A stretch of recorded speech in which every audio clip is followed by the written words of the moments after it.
Okay, I'm really excited about today's episode. I know that I say that a lot, but today we have Orla Dempsey with us to discuss leadership in terms of education, the Irish school system, and Orla has a really interesting professional point of view, but also Orla has done some interesting research this year into the experience of teachers in schools.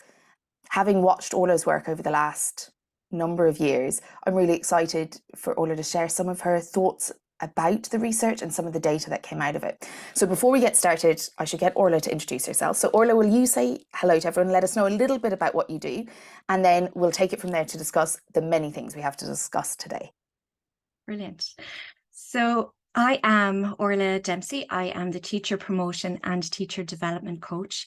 And what I do is I help school leaders to do excellent interviews, to build their confidence around their own leadership and their leadership development and stepping forward to the next level in education. And at the start of the summer, I created a survey to ask teachers about their experiences of school leaders so that we can bridge the gap between what the needs of the teachers are in terms of their school leaders and vice versa. So fill in that little piece about, in a practical way, about how we can become better leaders within the school system.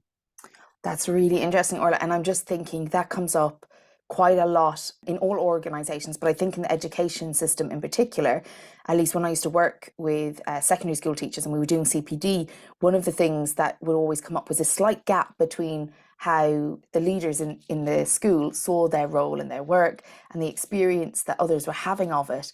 Because in a school system, if you're student focused or exam focused, it's very easy to lose sight of the people who help the focus be achieved or succeed.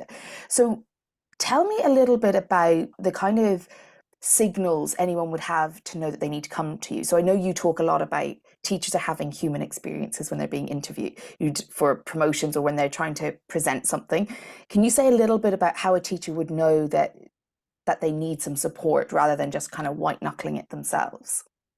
Well, actually, that phrase, white knuckling it themselves, is a real signifier for me in terms of helping them to get over some nerves, developing their self-awareness. And really, I think a lot of people come to me for interview preparation because I'm anonymous. I don't know. They trust in the advice that I give them or the observations that I make of who they're showing up as in the world. Whereas if they sometimes go to colleagues and things and they feel that perhaps there's a little bias there because they have a bigger picture than somebody anonymously looking out at them. So I think that gives them a lot of solace in that, gosh, okay, I got this, when I can see things that other people perhaps also see in them. Other reasons that people would come to me, I suppose part of being the teacher development coach was that I use a document called the Looking at Our Schools document, which is a framework for teachers that helps them pinpoint and identify what the leadership qualities are. And it's a very active document. It comes to life then when it comes to preparing for interviews. And school leaders and especially senior leadership teams would identify it as a big purpose of it is the school self-evaluation or the DESH planning purpose. And I look at that as well. And I love to work with schools on, well, where are we right now? So it's an experience in goal setting, really, and taking little incremental steps to improve the performance of the school as a whole. So that document is really multifunctional, but teachers, when going for interviews, they often use it. It can dent their confidence a little bit because what they're saying is what I'm doing good enough?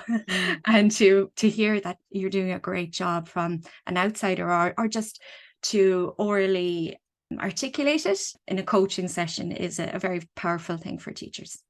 I love that because I'm all about understanding the system and the purpose of the goals. And, sometimes you could think that schools, and depending on your relationship with schools, that schools are just moving people through an education system rather than that they have a purpose and goals and structures and, things that are meant to kind of embed some kind of excellence and achievement in what they're doing, not just rolling it out.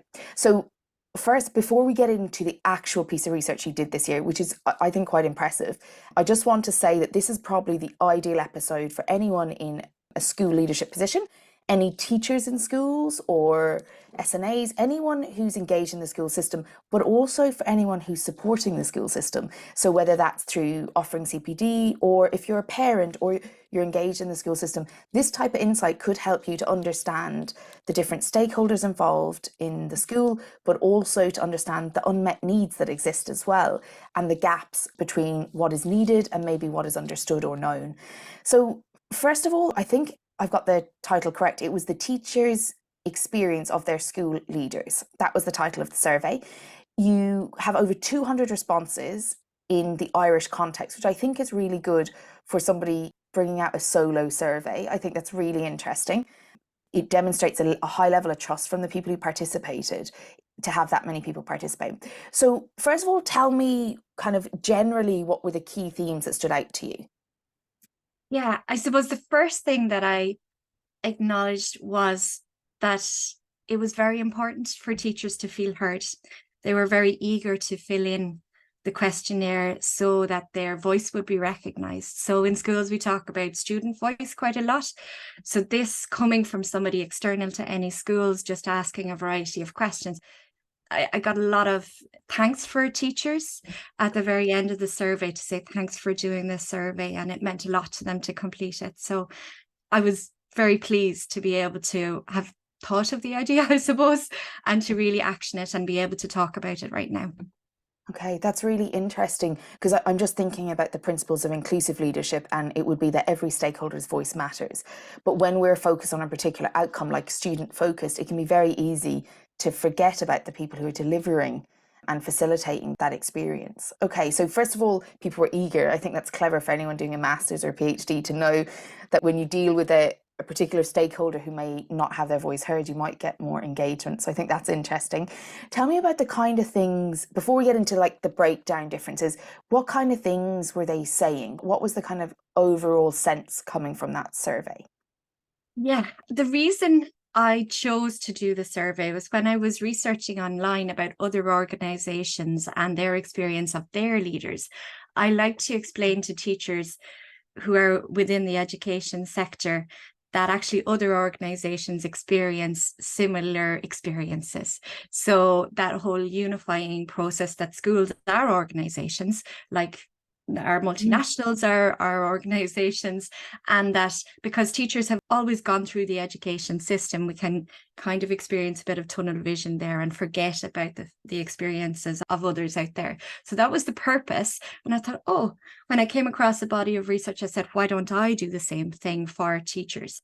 I suppose I'm wondering, what are the high level outcomes that you've taken from it? I think understanding why you did it is really important, because I do think that most sectors or organizations can often say, oh, but we're different. And they are, like, there are nuances. But when it comes to organizational systems, you know what I mean? Systems function as systems. And I think that idea of unifying is really clever, because otherwise it's really hard for teachers and school leaders to think about themselves as an organization, because that might not be, they may not have had an external experience to that previously. So I think that's quite clever. So when you were looking at the kind of results, was there anything as a top level that you thought were like, oh, that's really interesting, I wasn't expecting that, or oh, that confirms what I was thinking? A big change that we're making in the education system at the moment is the idea of creating distributed leadership and what that looks like and how it's possible to be able to. We've been very lucky over the last few years because we've opened up the middle management, and there being roles of AP1s and AP2s. And that's been an interesting, so there's been an awful lot of recruitment over the last couple of years. And so, even one of the questions was, to who would you most likely go to if you had a concern? So I gave the 4 different roles between the middle management and the senior leadership, just to get a sense for who that might be and whether distributed leadership is as effective. So of course, you're getting quite a lot of experiences across the different school settings, whether that be a primary level, post-primary level. And yeah, that's been quite interesting. So most people have gone to more than about 70% of people went to the senior leaders. Wow. So there's room for a little bit of work there and delegation in terms of distributed leadership there. That's really interesting, considering that the senior leaders then in that 70% is likely to be the bottleneck of decision making, not necessarily by their own choice. So obviously their leadership style impacts, but actually if people are wanting to go to the most senior person that they can access, which is quite normal human behavior, the bottleneck might be being created for the senior leader rather than the senior leader, depending on their style, which is interesting because often when I talk to leaders, they, I'll be talking about, how decisions are made and things. And what can often happen is this assumption that the leader wants it to come through them. But that may not always be the case. It may just be the case that human nature, the people in the room want to speak to the most important person or the person yielding the most power, which might be getting in their own way. So I think, okay, so that's really interesting. 70% is a really high out of over 200 answers. That's a really high answer. Okay. What other kind of interesting questions did you have that brought unusual answers or something you weren't sure about? So almost 69% say that their school are not good at developing leadership skills in others. So Wow. that maybe feed into that observation, the previous question. Yeah.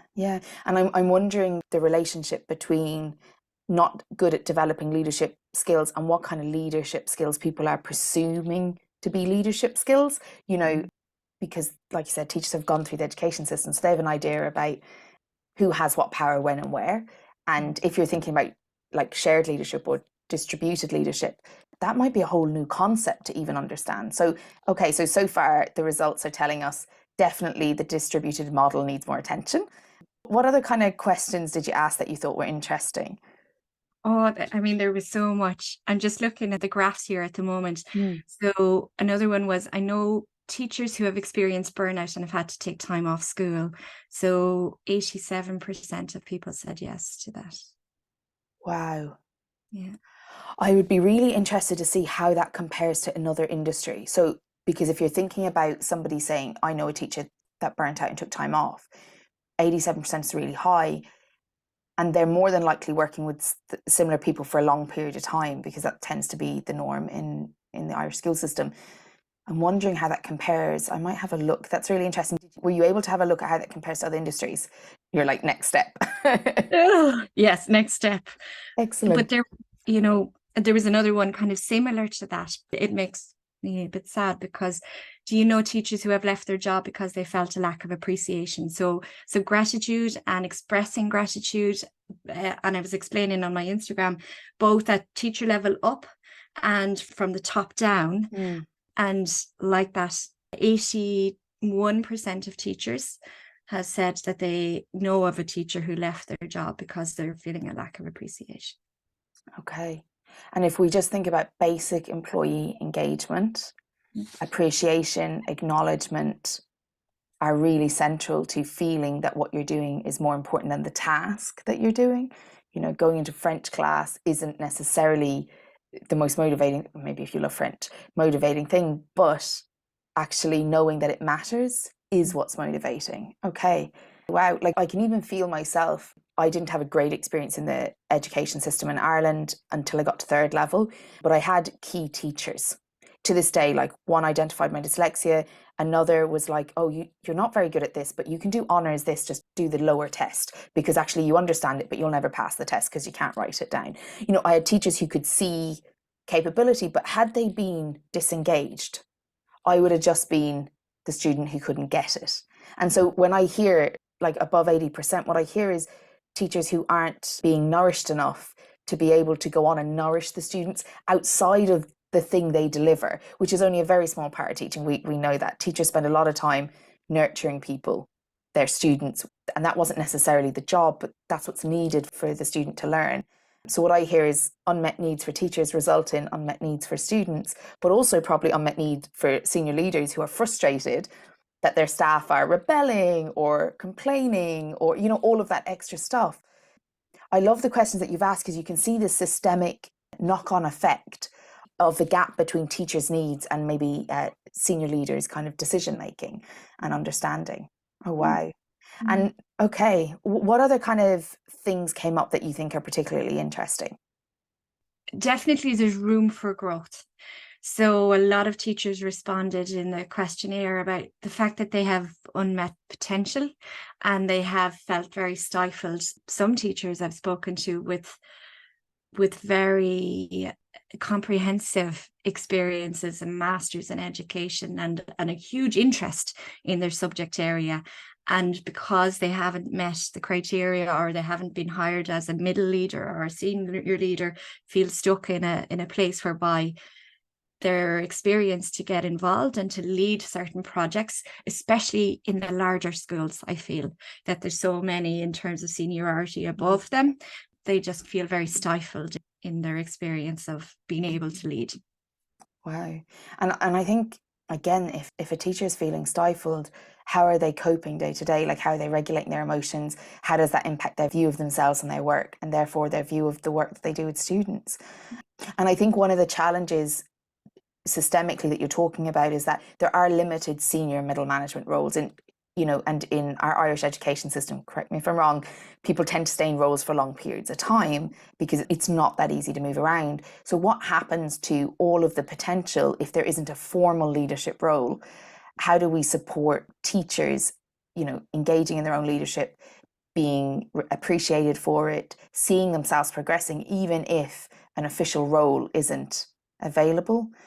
And I think we don't talk about that a lot when we talk about the Irish education system, because actually the truth is there isn't like unlike other industries, there isn't an unlimited amount of opportunity in terms of formal roles, but there is this other space that maybe is underexplored, in terms of people's capacities and different types of shared leads, a bit like third level sometimes do, where they share a head role you have for a period of time and then it's passed on. And that kind of, there's pros and cons to it, but that does require a level of showing up then, because actually the role is there for a period of time and somebody else will have that role at another point in time.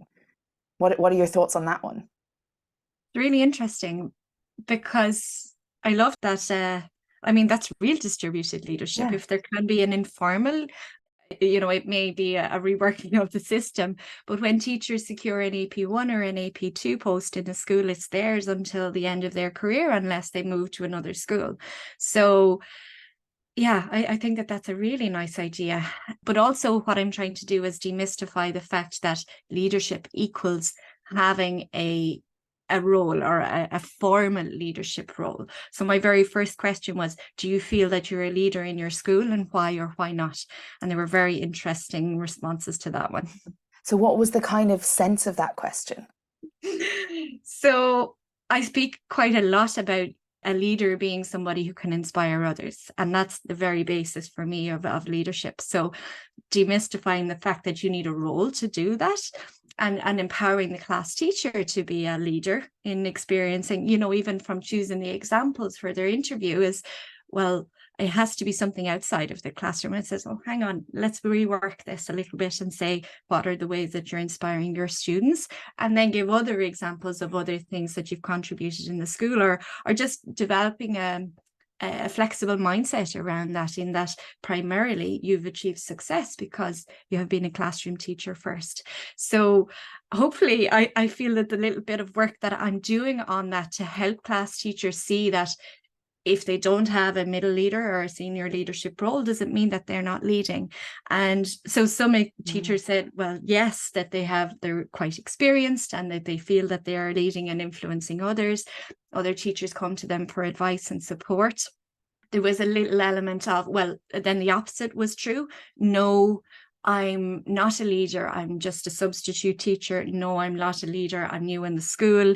No, so again, they didn't really have appreciation or acknowledgement that they can start to lead from their classroom first. So they were very interesting. I think others then did identify that being a leader can be more of a flexible experience, in that they can informally take on leadership roles and lead in that way. So yeah, it was quite an interesting array of answers for that. I don't know if you found this, but just based on that, sometimes when I've engaged with primary and secondary education, like schools, I find that people are waiting for permission to be a leader. So they need the title, whereas you do need a title to be a manager. That is true. If you're managing something, you need the title. But a leader is anyone who follows. So it's anyone who anyone follows, ultimately, just the very title, so exactly what you're saying in a slightly different terminology. And I've often found, because usually teachers have done well in the system, so they've, I've worked hard, I've got rewarded, I've worked hard, I got rewarded. It can be very frustrating to get somewhere, work hard, and the next idea of reward, which is usually an official title of some sort, isn't available. And what I found is, when I've worked with teachers, and I've worked with usually groups of teachers, it's almost like waiting for permission to flourish or have their potential, rather than saying, well, this is who I am, I enjoy doing this piece, I'm just going to bring it. Do you find that as well, or do you have a different experience when you look at that? Yeah, I think also that goes back to human behavior though as well. Sometimes we need somebody to say that that's okay and to demystify that. But certainly, absolutely. And I think, having been a teacher myself, if I had somebody to give me permission and to show their faith in me, I think it really, for me, it goes back to faith, and say, I trust you, I believe that you can make a great job of the school library, or of reinventing this room for a different purpose. And sometimes I know a big thing what senior principals and senior school leaders are looking for is initiative and teamwork all in one. So I can take on the initiative or show initiative of revamping something that nobody has ever noticed or seen before. So that goes back to that little permission piece, is that if I go and propose this, I suppose, again, it's trust. I know a lot of teachers feel stifled, and they lose trust then when they feel rejected or knocked back. And sometimes I often think that it's a good idea to go with a menu of options. So these are a few things that I could do in the school that I've noticed could do an improvement, so that it softens the blow a little bit if the senior school leader doesn't see that as warranted or being effective in school. Sometimes it can kind of help to manage our own emotions around it, really. I think that's really important, that kind of idea of understanding not just what you think should happen, but understanding how the other person receiving it. I often think about school leaders and how everything lands on their table eventually. If something goes wrong, it will eventually be on their table. So often their table is full of problems. Let's be honest, not full of leadership opportunities, innovation. It's full of problems. And if we're thinking about how do we support somebody who is batting problems away, the first thing is not to become one of their problems, but to become one of their supporters. Now, obviously, if their leadership and their approach isn't very emotionally intelligent, or they don't have a growth mindset, that's going to be a nightmare no matter what you do. But in the cases where that isn't the case, actually, I think that menu is really important. How do you become a support rather than an additional problem, which can sometimes happen when we're really excited about something and someone says, that's not my priority. We can very easily become a problem, or it becomes a problem, rather than actually being a solution for one of the things currently tying them up. Okay, so we will put links below so people can go and see different pieces of material about this report. Can I ask you, is the report going to go live again, the survey, to be filled out another time? Oh, great question. Yes, I'm going to say at the end of the school year this year to see. So I'm going to follow up on this, and I'm going to create some content and perhaps a masterclass or some kind of ideas for school leaders. It really, I suppose it's really important for me. It's part of why I'm here, is to be able to bridge that gap between outside of the education sector and that awareness of this is happening in other areas, with nuances, of course, as you say, but to make it live and to help and empower school leaders to be able to see the results and how we can improve them. Brilliant. So I have a couple of very quick questions before we finish the call. Do you have an example of a great leader, just in your opinion, in any area at all, that you go, that person makes me think about great leadership? I think years ago, I used to run a lot, and I had an image of Barack Obama, and it was the whole idea of we all have 24 hours in the day, and he was out for a run. And that really inspired me, that whole work-life balance thing, in that as a leader, we need to manage our time effectively and show up as our best. And if things can come full circle for him. So I think Barack Obama, yes, will be a great example of a leader. Okay, I really love that. And is there one piece of advice that you would give to listeners or leaders, before we finish this, what's that one piece of advice? Probably primarily educational leaders, but what's the one piece of advice you'd like to leave everyone with? To believe in yourself. I deal with the most amazing teachers every day. They're making such a difference. And I said this morning on my Instagram, if you could see yourself through my eyes, they're just making such a difference in this world and educating the future of Ireland and the world. And yeah, I think to stop and celebrate and give ourselves credit, I think that would be so beneficial for teachers. I love that. I love that. Thank you so much for giving us your time, Orla, and for sharing some of those results. One of the things I'll say is that what you shared, I don't think is unique to education. I think some of the numbers are, and I think it's worth all of us keeping in mind when we're thinking back on our own education or we're engaging with the education system in any way, to be aware that regardless of how frustrated or challenged or any of those things, they're just people at the end doing their best usually. And maybe if they're burnt out, they're not doing their best, but there's probably good reason for it. So thank you very much. Thank you very much for having me, Sheila.